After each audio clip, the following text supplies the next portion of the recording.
नमस्कार, मी स्वाती सकपाळ. आपण पाहत आहात जनादेश वृत्तवाहिनी. पाहूया आजच्या काही ठळक घडामोडी. भारतीय घटनेचे शिल्पकार डॉक्टर बाबासाहेब आंबेडकर यांची 134वी जयंती राज्यभरासह देशभरात साजरी करण्यात आली. नवी मुंबईत विविध ठिकाणी बाबासाहेबांची सार्वजनिक जयंती साजरी करण्यात आली.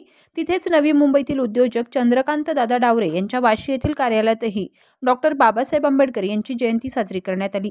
यावेळी Republican party of India Athawale पक्षाचे मराठा आघाडी प्रदेशाध्यक्ष बाळासाहेब मिरजे यांनी चंद्रकांत दादा डावरे यांच्या कार्यालयास भेट देऊन डॉक्टर बाबासाहेब आंबेडकर यांना अभिवादन करत जयंतीच्या शुभेच्छा दिल्या. यावेळी डावरे दादा यांच्या समवेत त्यांचा सर्व परिवार उपस्थित होता. पाहुयात याचीच काही क्षणचित्रे.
कॅमेरामन इक्बाल शेखसह पल्लवी केदार, जनादेश वृत्तवाहिनीकरिता.